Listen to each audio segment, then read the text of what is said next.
How's it going, everybody? Texas Man here. I hope you guys are all having a fabulous day. Please give this video a thumbs up if you guys really enjoy it. Subscribe if you guys have not already. Also, please do me the biggest favor of all, hit the bell notification button so you guys don't miss out on future videos or streams here on my channel. Also, head over to Twitch and follow me there at Douglas447. I stream there at least once a week, whether it be Call of Duty, Battlefield, Destiny, Halo, or anything else you guys suggest for me to watch over there. And if you guys have any movies you guys want me to watch and review here on my channel, whether they be on Disney Plus, Google Play, or on disc, please let me know in the comments section, and I will get to watching and reviewing them as soon as possible. And as always, guys, we're going to be talking about positives and negatives, and this is my spoiler video talking about Raya and the Last Dragon from 2021. If you guys don't want to know anything spoiler-wise in this movie, and you guys want to go see the movie first, I do have a non-spoiler review video.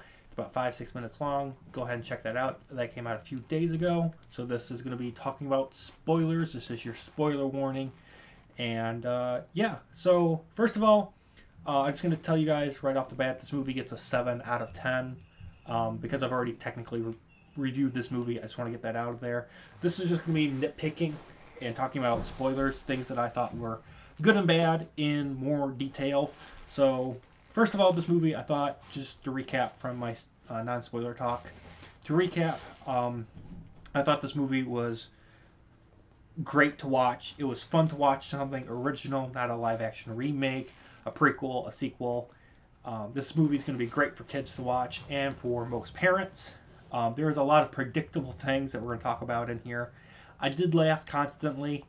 This movie is not worth $30 to rent on Disney Plus Premiere. However, I think it's worth seeing for $6 to $10 at the theater.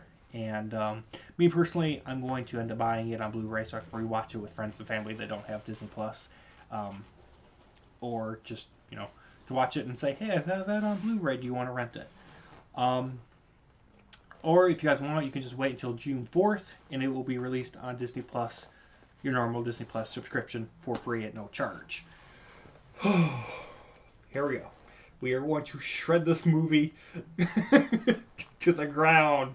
So, do realize I will be talking about positives, so this is just spoiler talk. First of all, I thought the animation style in this movie was really great. It kind of reminded me of Avatar: The Last Airbender.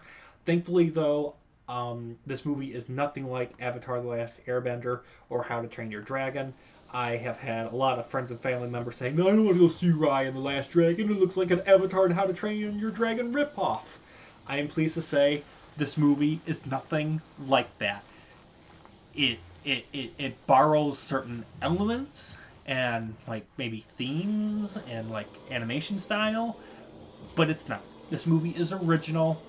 It may seem like it borrows certain elements and themes, which is okay, but it does do its own thing even with those borrowed ideas. Alright, here we go. This film has way too many side characters. Okay? Sorry about the noise in the background. This film has way too many side characters. There's numerous side characters.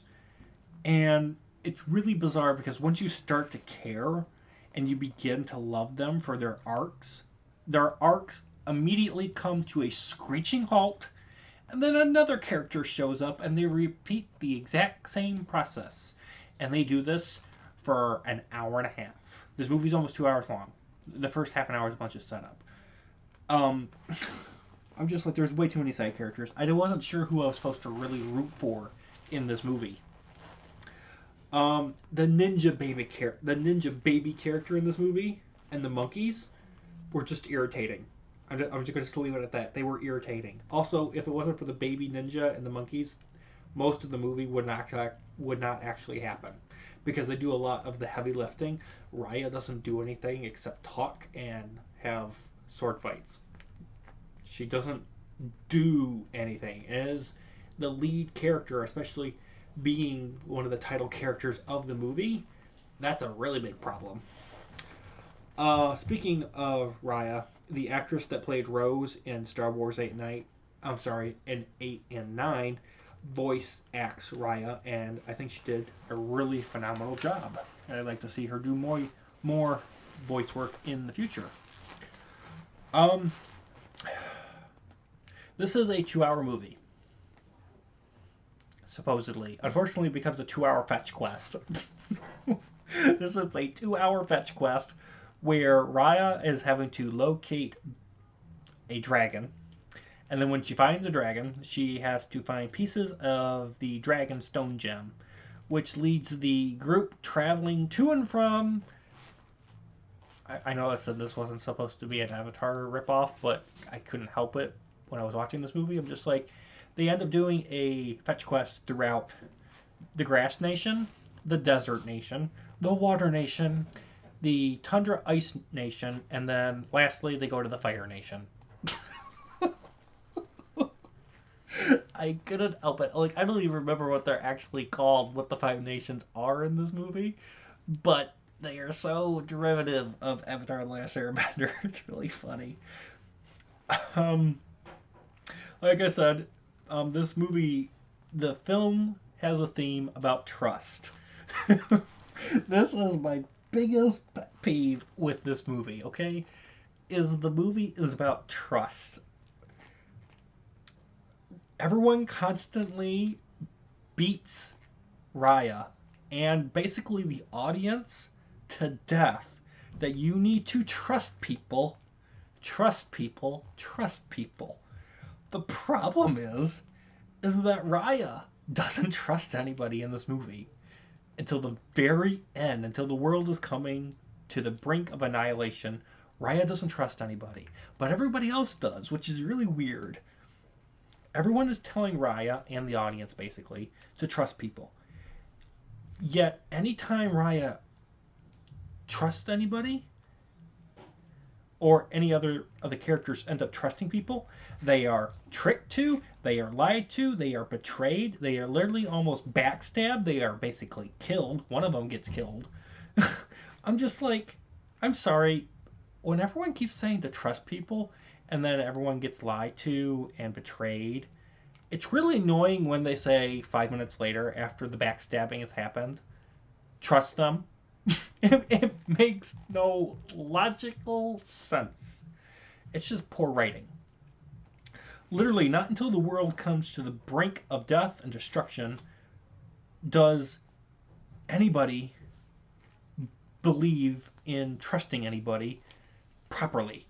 It's really weird how this movie writes the theme of trust into it, and it doesn't do it properly. Like, you can't say trust somebody, then they get backstabbed, and then 5 minutes later expect them to trust them. It doesn't work like that, okay? That's not how the world operates. Not until the world comes to the brink of death and destruction does even the evil princess character end up believing and trusting in the good guys in this movie. It is just, it's poorly written. And I think, honestly, it's kind of funny at the same time because it's kind of a reflection on Disney by Disney. Disney expected us to trust them with Star Wars, and then they basically ripped it to shreds with the sequel trilogy, especially with Episode 8. They just destroyed it. And then they expected us to trust them with 9, and it was okay. And I'm just like, it's kind of funny that this movie about trust came from a company that we used to trust and now we can't trust anymore, yet people want us to still trust them. I think it's kind of ironic. So that is my biggest pet peeve with this entire movie, is the theme of trust and how it is wrongly used. Moving on. The villains. The villains want what the heroes want, but both sides basically go about it different ways. And until the villain realizes the hero's way is the only way that's going to work, the movie just goes on and on and on. And it's really kind of funny because the villain kind of reminded me of Thanos in Avengers Endgame, but at least this villain in this movie like has some common sense and realizes that what she's doing is wrong, and she kind of turns to the good side before the world comes to an end. So I'm happy about that. Great musical score. I really enjoyed the sword combat. Very colorful visuals. A lot of great popping color. The colors just pop off. It was really great. I loved it. I kind of wish that this movie had a villain that we actually cared about. Like, there's this purple mist that basically eats you up and spits you out and turns you into stone. And they're supposed to be the big major threat that's going around in all of the nations. And it's supposed to be the kind of like this, you know, worldly threat. The problem is that they're kind of lame, and I just wish that there was a villain or a threat that was physically seeable and physically able to actually have facial animation. Like, they're just purple balls surrounded by this black floating mist stuff, and I didn't really like believe or care about what they were doing all that much. I was more concerned about the people that I actually could see. If the purple mist actually had like eyes or something that they animated, I think that would have been a little more interesting. But I just like every time these purple mist creatures, whatever they're called, I don't even remember. It's horrible. I just saw the movie a few days ago. I just didn't care for them. I didn't care when they were on screen, and I almost kind of forgot that they existed unless characters were talking about them or they were on screen, you know, turning people to stone. Otherwise, I was more interested in the 1,000 side characters that are in this movie, what was going on between Raya and the evil, you know, Fire Nation princess. Otherwise, I didn't care. There are no musical numbers. There's no singing, which I honestly enjoyed. It was a breath of fresh air. No Into the Unknown, no Let It Go, no, you know, Hakuna Matata, no Mulan singing. Yeah, that was like, yay, a Disney movie without a musical number. Hallelujah. Yeah, it was great. Um, I honestly was confused as to why the dragons needed rain to fly instead of just being able to fly on their own. So I guess in this universe, dragons need rain in order to basically fly. And they're not even flying. They're just like skipping onto raindrops and moving up and down like a staircase. They're not even flying. It's weird. It's really weird. The only three characters that I cared about was Raya, the main dragon, and the shrimp selling boat boy. Everyone else I thought was really one note and boring, and I didn't care if they lived or died at the end of the movie. Plain and simple. Um, let's talk about the redemption arc. This kind of goes back to the whole trust theme. I'm sorry, I can't escape that whole trust theme issue. But the redemption arc was honestly kind of lame for the Fire Lord Princess, and it kind of just reminded me a lot of Kylo Ren from Star Wars 9. It just the redemption arc for like what was going on for the past 6 years worth of all these evil princesses, these jerk people, and all these villains. It just like, hey, at the very end of the movie, everyone's just like, hey, we all forgive you. We're sorry that, you know, you've been backstabbing us for the past 6 years, and you kind of turned us to stone because of your, you know, stubbornness and wanting to do, you know, a good thing, but do it only your way and not like be part of a group effort. I just felt like everyone being happy at the end, it was unearned, and it was really stupid. The ending was just disappointing and kind of unmemorable. It didn't have a really satisfying ending. And I think that ending is compounded by the fact of how they use the theme of trust. The theme and the ending are just, they don't mesh well. It's a really not well written movie, and that's just sad that I have to say that about a Disney movie, especially for this being original. Um, the ending, it's just boring. Everyone's just basically unfrozen, unstoned. Everyone is happy now, and everyone forgives everybody, and there's no consequences. That's it. There's no consequences for what's been going on for the past 6, 7 years. There's no consequences. There's no repercussions. There's, hey, by the way, you know, the Fire Nation kind of like broke into the Grass Nation, tried to steal the dragon gem, broke it into 5 pieces, and unleashed the purple mist that has basically turned 99% of the world to stone. And we're not going to say or do anything about them because we trust them now. Wait, what? I'm sorry. What, we're just going to trust them now? The ending is just so stupid. I'm sorry, but it is. Almost done, guys. Also, I don't understand how bringing the Dragon Gem together. How does bringing the Dragon Gem together, all 5 pieces, end up reviving the main dragon with an arrow in its chest?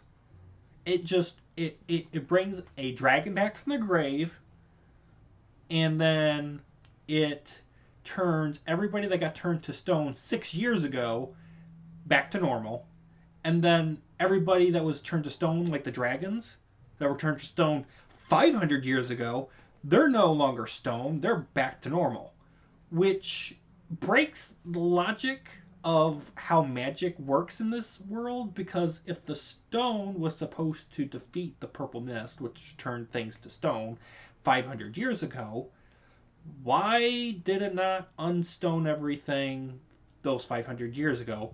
Why did it take an extra why did it take 506 years for it to work? The magic and the logic of this movie makes 0 sense. I'm sorry, but there is no logic. And if you say magic, I'm sorry, but the rules for magic should be the rules for magic. When you created the stone dragon gem, it should have unstoned everybody that was stoned by the purple mist 500 years ago, not keep them stoned until the dragon gem breaks and then is put back together again. I'm sorry, but I couldn't escape that. I can't escape that illogical and inconsistency. And that's just like one thing. But there's many things that just happen, and there's little to no explanation or logic. I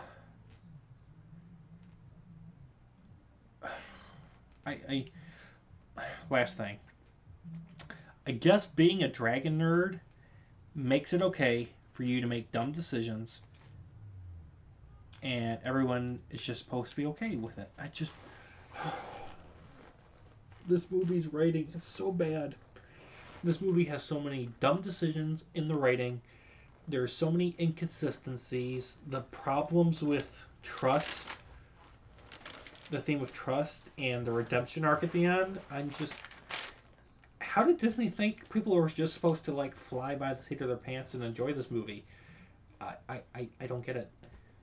I am befuddled that people are still trying to defend this movie. It's a 5 out of 10, or it's a 5-star movie. It's an instant Disney classic. I guess if you're drunk or high, perhaps, but in my world, no. So with that, guys, I'm giving Raya and the Last Dragon a 7 out of 10. You know, the more I keep thinking about this movie and talking about it, I kind of want to give it a lower score. Originally, I wanted to give it a 8.5. And then when I was writing down my notes and thinking about the movie for this review, I'm just like, it doesn't deserve an 8.5. It doesn't. And they're charging $30+ for Disney Plus Premiere to rent it. I'm just like, this is no. I'm sorry. I'd rather go watch Frozen 2. And trust me, that movie has its own set of problems. I know that. But at least I can watch that movie, and even though it has problems, I can overlook them and still have fun. I can't watch Raya and the Last Dragon and not scream in my brain at the problems of the writing of this movie. I could have written this movie and not have these problems. I could have made sure these redemption arcs were actually proper. I could have made sure the theme of trust actually made sense. But there's just so many illogical and inconsistent things in this movie that it hurts me. I am going to get it on Blu-ray, though. Let me stress this. I did have fun watching it, guys. It is original. I will give it credit where credit is due. It is original, but I feel like the people that ended up writing this movie need to go back and rewatch movies from past Disney movies when Walt Disney was still around, and realize what makes those movies so special. Realize that there is that Disney magic. And I think if they can do that and they can come up with something a little more like old school from the Walt Disney era and make it an original movie, I think they'll have gold on their hands. They'll have a gold mine. I really wanted a lot more from this movie. I was expecting a lot more. Um, I mean, I was just like, okay, it's not a live action remake. It's not a prequel. It's not a sequel. So I instinctively expected a lot more, and I kind of was disappointed. So thank you guys for watching my spoiler talk of Raya and the Last Dragon and listening to my rant. And I'm going to end the video here. It's been over 20 minutes. Oh boy, that's a long rant. So I'm going to end the video, and I will see you guys all in the next video or stream. Thank you guys for watching. Bye, guys.